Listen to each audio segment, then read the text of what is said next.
Assalamualaikum warahmatullahi wabarakatuh. Selamat pagi, salam sejahtera, Om Swastiastu, Namo Buddhaya, salam kebajikan dari Lampung Tengah. Pagi ini kita buat konten lagi, YouTube lagi, video lagi. Bisa ditonton di kelas hukum Tony Sastra, IG juga ada Tony Sastra Jaya, Facebook juga ada Tony Sastra Jaya. Yang nonton video ini saya doakan selalu diberi kesehatan, umur panjang, selalu dapat berbuat, berkarya untuk masyarakat banyak. Dan saya doakan yang punya utang segera lunas. Amin ya robbal alamin.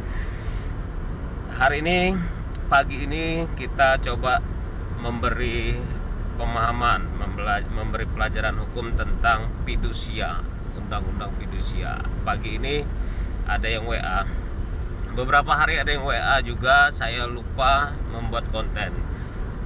Entah kenapa di saat di dalam mobil berdua sama brother saya ini, sahabat terbaikku, Panggabean, baru ingat, baru ada yang nanya, Pak, pertanyaannya kasih dong solusi.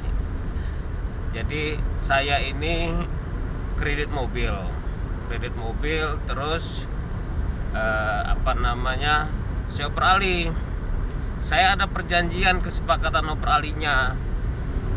Terus yang oper alih sama saya dioper alihkan lagi tanpa sepengetahuan saya.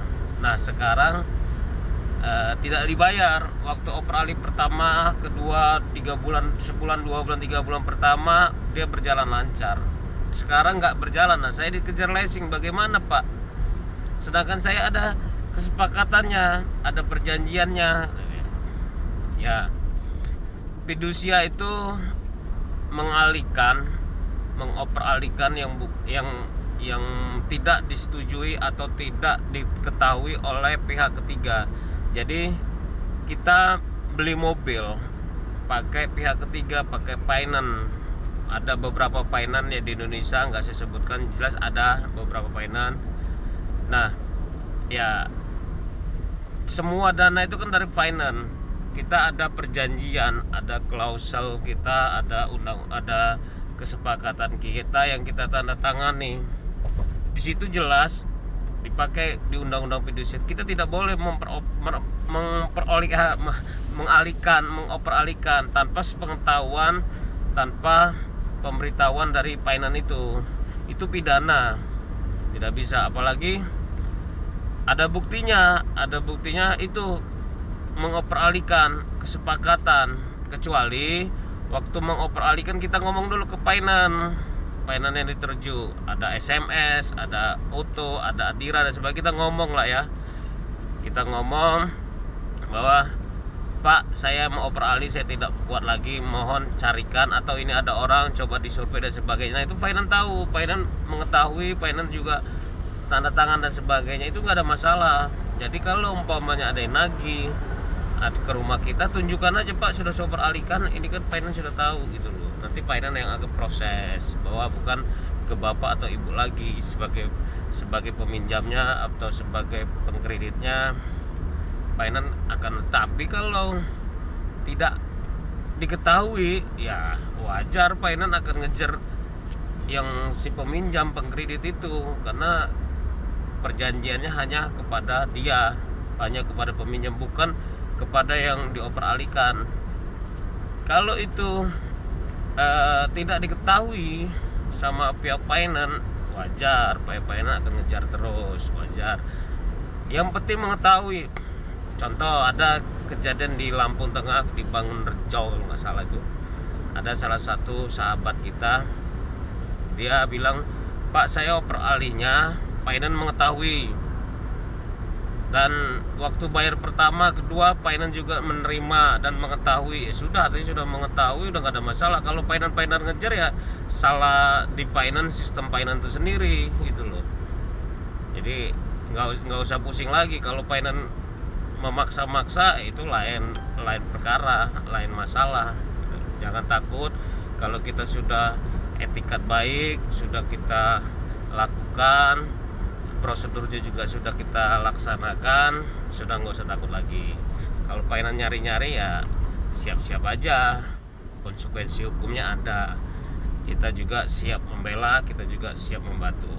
Oke, semoga YouTube ini, video ini membantu untuk kawan-kawan yang kredit motor, mobil karena kepepet laju ingin oper alih langsung. Jangan, saran saya jangan. Kepepet lebih baik kalau memang tidak bisa membayar, harus dipulangin, karena dasarnya hutang harus dibayar, hutang harus dilunasi. Nggak boleh hutang sampai mati, sampai ahli waris juga bertanggung jawab dengan hutang itu gitu. Kalau ada hutang, kalau yakin kita udah nggak sanggup bayar, ya pulangin aja baik-baik ke finance, atau minta tolong finance untuk carikan orang oper alih, oper kredit dan sebagainya. Kalau kita juga punya orang yang mau oper alihkan, kita ngomong sama finance biar finance yang cek survei dan sebagainya, karena orang finance itu punya tim untuk survei, ngecek dan sebagainya. Oke, terima kasih sudah menonton kelas YouTube Tony Sastrajaya. Di IG juga ada Tony Sastrajaya, di TikTok juga ada Tony Sastrajaya, Facebook juga ada Tony Sastrajaya. Hari ini saya memakai khas. Ini ada yang tahu nggak namanya ini apa? Namanya apa? Ciri khas mana? Saya lagi suka dengan beberapa daerah. Besok saya pakai juga topi atau peci atau tutup kepala dari daerah lain lagi. Saya sudah banyak kumpul daerah-daerah yang saya pakai. Sayang tapi ini saya belum dapat yang biru. Kalau ada yang punya warna biru, boleh dong referensi ke saya, WA saya lagi cari-cari. Pokoknya biru. Kita pagi-pagi keluar rumah ngeliat langit biru jelas cerah. Yang kita rasakan pasti cerah. Itu makanya kita harus lihat-lihat yang biru-biru. Kalau pagi-pagi kita lihat sudah mendung, udah gelap, abu-abu, itu udah pasti nggak cerah. Kalau biru itu udah pasti cerah, membuat kita enak keluar rumah, enak cari duit, enak. Jadi kita pastikan biru memang luar biasa. Ada gambar mersinya yang luar biasa lagi, Demokrat pastinya. Itu aja dari Lampung Tengah, Tony Sastrajaya, anggota DPRD Kabupaten Lampung Tengah, fraksi Demokrat Lampung Tengah berjaya. Assalamualaikum warahmatullahi wabarakatuh.